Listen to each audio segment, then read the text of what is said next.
Welcome to In the Trenches for Week 13. Tanner Kern joined alongside former CFL defensive lineman Maxx Forde. Max, it's Thanksgiving week. We got football tomorrow. Couldn't be more excited about this. But before we talk about football, I need to get like your power ranking for sides. So give me top 3 Thanksgiving sides. Sorry. Some little technical difficulties here with the camera. But top rankings for sides. I think I got to go. I kind of like a good sweet potato. Kind of like my mom does them with the marshmallows on the top. I can't beat that with the brown sugar and all that. I think that's got to be my 101 there.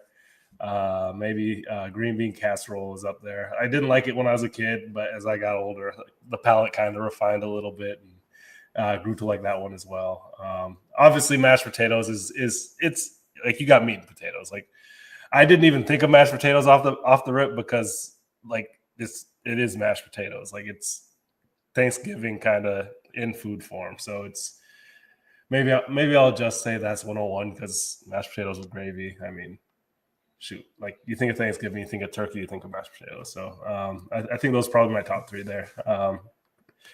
I don't know if cranberry sauce is a side as much as a condiment, but also a fan of that. But what about yourself? I'm right there with you. I think sweet potato casserole, like with the marshmallows and the nuts and roasted, like that's kind of my mom makes that as well. I love mashed potatoes, so those would have to be 1, 2. And then I think for my third, that's where it gets a little more difficult for me. We got like Cope's corn, like cream corn kind of that my family does, which is solid. So I would say those 3 if I had to pick. But I love Thanksgiving. I'm not a huge turkey guy, I'm more a side guy. I think most people are sides guys. I think so. If we're being honest with ourselves, like turkey, like we don't eat turkey the rest of the year. I think if it was that great of a meat, we probably would. Like personally, I probably prefer like a prime rib or a ham. But for the tradition, I am a traditionalist, so we're going with some turkey. But you got to go with the nostalgia there. But I do think the sides are what make Thanksgiving there. Yeah, definitely. So, Max, we got our usual rundown today, talking about our biggest mismatch for the weekend, budget plays. And then we also are going to preview a little bit of the Thanksgiving Day games, talk about some mismatches there from the offensive and defensive line perspectives. But looking at your biggest mismatch of the week, you have the Kansas City defense going against the Raiders offense. $3,500 here. One thing that I did like this week, the Raiders are kind of embracing with Antonio Pierce being the worst team in the NFL. He said, we're the worst team in the NFL. The Chiefs are the best team in the NFL. We got nothing to lose coming into this game. Yeah. Aiden O'Connell is going to start at quarterback for the Raiders. He was the last quarterback to defeat Patrick Mahomes outside of Josh Allen. So that's something to look at here. But you like the Kansas City defense to get after this week. Tell me why. Yeah, well, I mean, you said a lot of things there that are part of why. Like you got a really good team against a team that's not been so good. That stat you dropped there about Aiden O'Connell is pretty crazy though. Wouldn't think that just off the rip, but you got with that Kansas City team. We've talked about it in weeks past. They're not powered by the offense really anymore. You still have Patrick Mahomes, which is it's a nice piece to have, but this defense really does kind of. Like the defense, the running game, they make things happen. We talked about Chris Jones ad nauseum. What can I say? Like the stats might not be there. Like he doesn't have the sack stats necessarily that he's had in years past, but he's so disruptive. You turn on a Chiefs game, you watch him, and anytime there's a high leverage situation, he's in the backfield making a play. It's crazy to me. Every time they need a play, he's there. It more than any other player in the league right now, I think it just pops on the film every time you watch it. It's just they need a play. Chris Jones makes a play. It every time. And Karlaftis coming into his own a little bit. They got Mike Dana there. They've got a good front, and the Raiders haven't been doing over the last really if we're being honest for the majority of my life they haven't been doing a ton up front.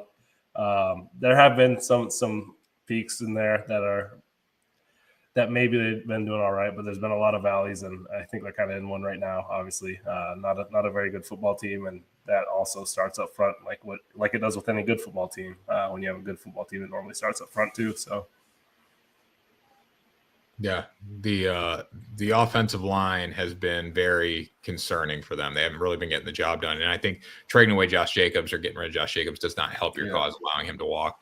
A good running back can make a better offensive line and an offensive line better. So that's been an issue for them too. I think Chris Jones is a huge game here, and I really do like this mismatch for $3,500. But 3,500 is very expensive to pay for a defense. We got to move into our budget plays. Give the usual three here, Max. You're starting with the Rams defense going against the New Orleans Saints offense here, $2,700. I look at the Rams. I've pretty much played overs in every game the Rams have been involved in. I think the Rams offense puts up a lot of points. The defense gives up points. So why are you leaning towards them here? Another front that we talked about a bit. I think it's a young front that has a lot of talent. They are coming into their own a little bit. You've got Kobe Turner, who was right there for Defensive Rookie of the Year last year. Didn't get it, but he was in the running, one of the finalists there. You've got the two guys from Florida State over there with Verse and Fisk, generating a lot of pressure. Like a very young front, but a very talented front with a lot of investment in there. And they've been proven that their pedigree is deserved. I think that they can get after Derek Carr a little bit, who's still kind of settling back in. He's been back for a few weeks now, and they are coming off a bye. But obviously, coming off that injury, I think this is going to be his third game back. Hasn't been the same as what it was before he got injured when they were putting up 50 points a week. So the Saints have been a little bit more muted on offense for the most part. And I think that this is an opportunity for them to generate some pressure, maybe get some picks. Also, I know we talk about the line a lot on this show, obviously, but Saints skill positions are pretty decimated by injuries. You got Kamara still, but then you look at the wide receiver room. They've got a lot of guys missing there. You've got Olave missing. You've got Shaheed missing.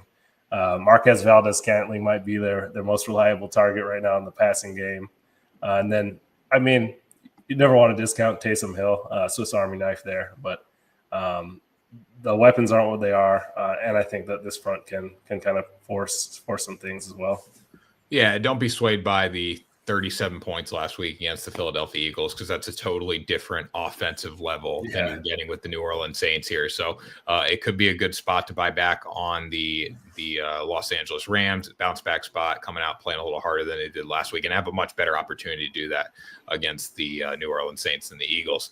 Looking at our next budget play here, Max, got the Indianapolis Colts defense against the New England Patriots offense, $2,800.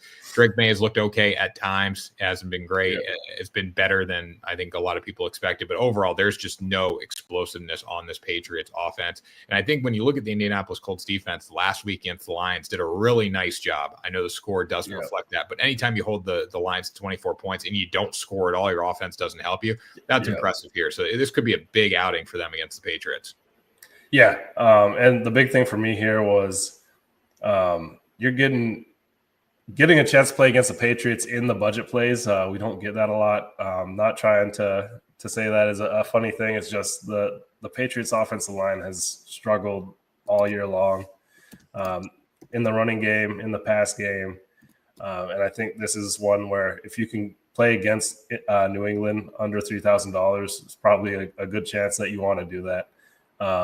Indianapolis does have a decent front. I'm not going to say that they're world beaters out there, but they've got guys that are capable, and they are coming off a good performance. Like you said, they didn't get much help against Detroit, and Detroit's obviously got one of the best teams in the NFL, if not the best team, off a lot of power rankings. So to have that performance against a team like that, and then come into this week, if they can build on it, building on that kind of a performance and taking the dip in the opponent quality, I think that this is definitely one that you can play there. Yeah, 100%. This probably, I know we're skipping ahead here a little bit, but looking at this on the board, this is the favorite play for me, because the Patriots offense, you never know what you're going to get out of them. But you do know, you never know what you're going to have from a performance standpoint, but you do know that they're not going to be explosive. They have no chance of being explosive. Well, and adding on to that too, like you mentioned Drake May, he's had his moments.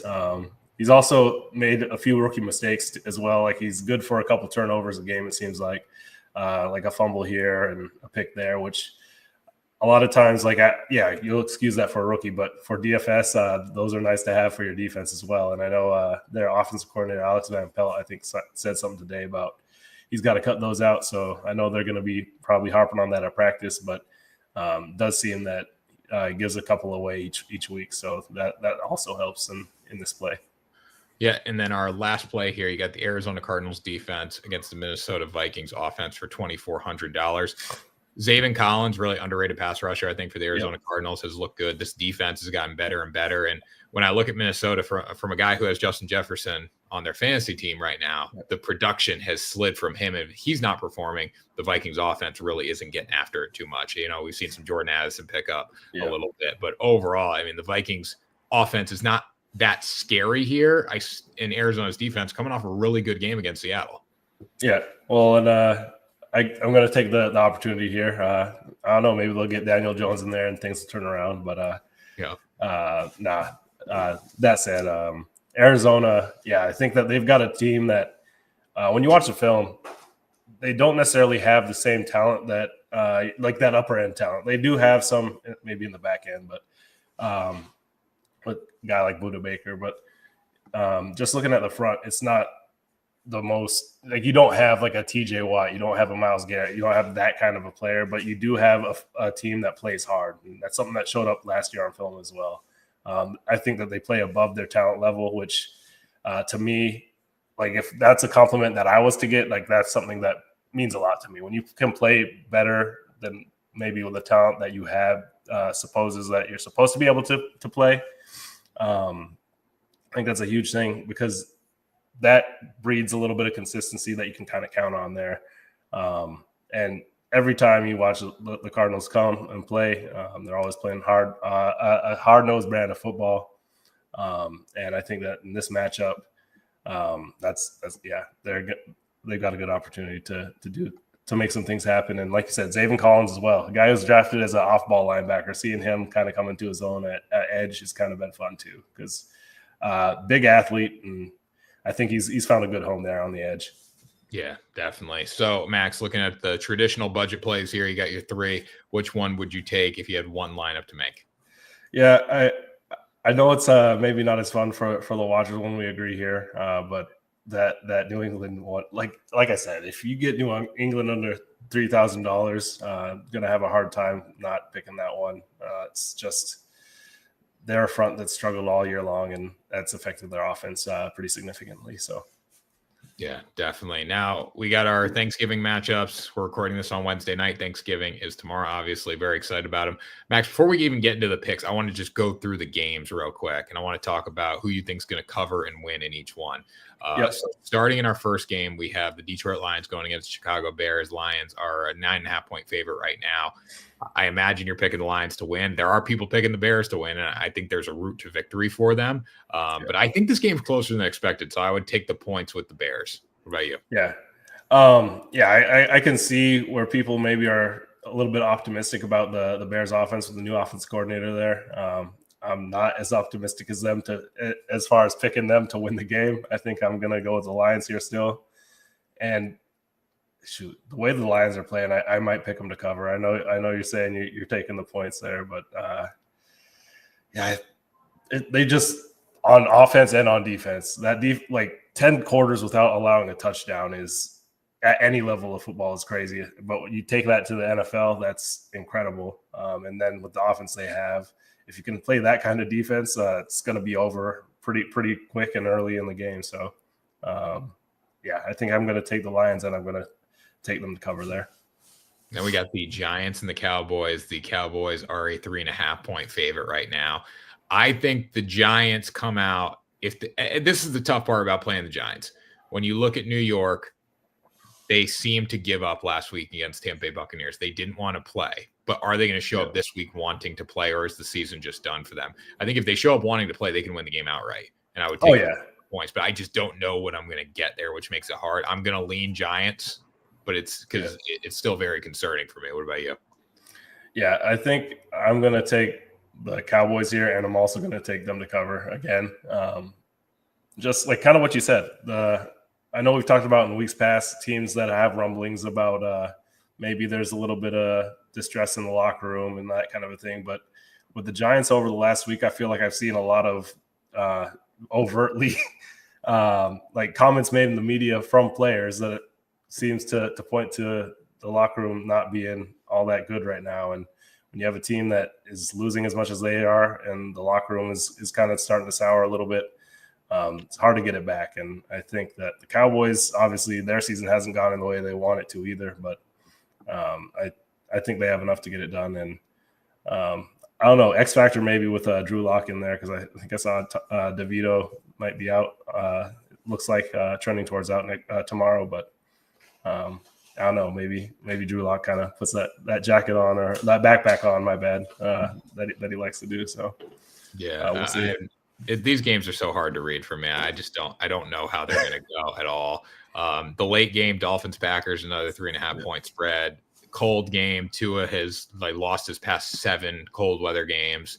He is 1-6 against the spread in them. I lean towards Green Bay here. It's probably my favorite line of the day, but Miami's also really explosive too. So this is just another one that's super hard. Yeah, this one's tough. I okay. My head says that Green Bay is probably the right pick there. There's just something in my gut that says that it's a Miami day tomorrow. I know, you just brought up the cold weather games, and I immediately had a flashback to that game against the Chiefs last year in the playoffs, where they just couldn't do anything in that cold weather. But yeah, I don't know. My gut just is telling me Dolphins tomorrow. I like to give more nuanced takes than that most of the time, but I can't really put a finger on why I feel that way. It's just Dolphins. I'm taking the Dolphins for that game tomorrow. I like it. So moving into our budget plays here, Thanksgiving mismatch. So Dallas defense going against the Giants offense is actually your biggest mismatch here. You don't expect a lot from the New York Giants offense. I don't blame you after last week. Offensive line wise, they really scare me here. I think they have time to protect. They're going to get the ball to Malik Neighbors and be successful, but Dallas is better than their defensive stats have shown all season. I think they're starting to maybe play like it a little more. So I do like this one. Yeah. And it's just, like you said, they have the talent. Like last year, they were a defense that we were putting up as one of the top defenses in the league. And obviously year to year, things aren't the same, but they still have some talent on that defense, some top end talent that you feel like they should be putting it together. It just hasn't been. But I think that this is one that you have a backup quarterback already, whether it's DeVito is out there or it's you get Drew Lock. And you can heat them up with a guy. They do have an elite edge rusher in Micah Parsons. They've got guys at all levels of that defense that can play some good football. Overshown has been a revelation a little bit for them. Every time I watch the Cowboys, he seems to be making not the same way as Chris Jones, where he's making all the plays, but he makes an impressive play every game I watch with them. And so I just think that this is one that defense can really shut down that Giants offense, especially with the way, like we talked about, the locker room is going there. And now you got the budget play on the flip side, Giants defense going against the Dallas Cowboys offense. I think people forget Dallas only won this game 20-15 last time in New York early in the season. You had Dak Prescott in that game. He was very efficient. Daniel Jones missed some throws down the field, which could have made it a different night. So I don't expect a lot from Cooper Rush here. I think New York's defense is better than what they showed last week against Tampa Bay. I do think there's going to be some pride bounce back here. I don't know how much of it. I definitely would rather lean towards Dallas defense against Giants for 3,100 than Giants defense against Dallas offense for 2,800. But what is the route to victory for this Giants defense against Dallas Cowboys offense? You get the pressure on the backup quarterback, both sides of this game. You get Drew Lock or Tommy DeVito against Cooper Rush. So you get the backup quarterbacks both ways. But for the Giants, they've got Dexter Lawrence up there. They've got Brian Burns, Ojulari. They've got some guys up there that have been making plays all year long. Hasn't resulted in a lot of wins. If they lose the locker room, a lot of times on defense, that can be really brutal because that you start seeing missed tackles, and missed tackles turn into long gains, and long gains turn into points. And so there's definitely a route for that to go south in a hurry. But they have the defensive front that can really get pressure on Cooper Rush. And I forget what the exact stat was, but I did see that his this since he's been starting here is a lot less than Dax's, which isn't surprising. Backup quarterback. He's not pushing the ball downfield, so if you can get to him quick, makes it even harder to do that. They're kind of using CD Lamb as a manufactured touch guy, which not probably the best way to deploy him, but have to when A, you have the backup quarterback, and B, he doesn't get time to throw the ball downfield. So I just think that, that defensive front can cause a lot of problems if they come focused and ready to go. Yeah, I agree with that. I think both sides, again, this is a game that could go either way. And I think the one positive, if you're like looking to the Giants defense, they're coming off a bad week. And this is a game, it's not a traditional Sunday, it's Thanksgiving Day. It's a bigger game. They should be a little more excited. Divisional opponent. There's more of a reason to play in this game than week 16 in the cold in New York against the Cowboys when neither team's in the playoff mix. So at least we got like the bigger stage on Thanksgiving Day here. Yeah, very fair. Got to get that turducken and or that big turkey leg there. Yeah, definitely. It should be a good day of football, Max. Which game are you most excited about? For the week or for Thanksgiving? Let's go Thanksgiving and then just week in general. I think, okay, so I am excited for that Lions game. Just the way they've been playing defense, right? Both coordinators could be head coaches next year. Just a fun team to watch. I don't really. It doesn't even matter who they're going up against. It's just a fun team to watch. I know. I'm sorry if you're a Bears fan watching this, but Lions are just a fun team. Like I don't have much more to say about it than that. So out of that 3-game slate, I'm going to go with that game. And then for the week, it's got to be Philly and Baltimore. That one's going to be. I think that's going to be a bloodbath a little bit. Two teams that want to impose their will, play physical, run the ball. Got those new free agent running backs. Guess not so new anymore at this point in the season, but I think that's going to be a fun one. I might give the edge to Philly there just because Baltimore's defense has been a little bit hit and miss throughout the year. A lot of passing yards, but I think those are kind of the two the Thanksgiving matchup I'm looking forward to, and then the one for the rest of the week there. Yeah, I'm in the same boat with you. I'm very interested in the Lions versus the Bears. I want to see if Chicago can keep it close or not. That's probably why I'm most interested in that game, because nobody's been able to stop Detroit. New York, Dallas, interesting game, I guess. I don't know, not really. Miami, Green Bay. I wish it was in Miami. I think it'd be a more even playing field and a more exciting game to watch if it was in Miami. But what are you going to do there? I think all three of these games are super hard to pick either way. When it comes to spread and when it comes to money line in some cases. So it'll be fun. And then this weekend, Philly, Baltimore is going to be fun. San Francisco, Buffalo is going to be a lot of fun. And then obviously I got to talk about Tampa Bay, Carolina, because the Bucs got to keep winning. They got a legitimate chance to make the playoffs when you look at the schedules. They got to keep winning, but they got a solid chance to get in if they can just play as they did last week against Giants. Yeah, the NFC South's wide open. Well, not wide open. Carolina's probably not winning it, but yeah. But the Bucs needed that one more head-to-head. Like if they had the head-to-head against Atlanta, I would give them the edge in the division right now. But losing two to Atlanta really hurt them, especially when they were in a position to win both of them. But one was crazy. And also too, when you look at the Buccaneers, which is crazy, they beat the Eagles and they beat the Lions. The only team beat the Lions this year. They beat up the Eagles. Like it's crazy to think about how good they actually have been. Yeah. Oh no, they've looked great. Obviously, losing Godwin and Evans for a time. I know Evans is back now, but having those two out for a while hurt. But they're finding something with their running game too, or with their backfield, I should say, because I know Rachaad White probably catches more passes than maybe he's running for yards. But between him, Irving, and then mixing a little bit of Sean Tucker there, a little sprinkle. They've got some guys there, and K. Dotton obviously has exploded since those receivers went down. He's really stepped up to the occasion there. I think that's something that you're not putting the genie back in the bottle there. So, yep, totally agree with that. Well, guys, this was In the Trenches for Week 13. Tanner Kern joined alongside Max Forde. We'll be back next week at our normal time, most likely to break down all the offensive line and defensive line mismatches, guys. So. Thanks for joining us. Enjoy the day tomorrow, and we'll talk to you next week.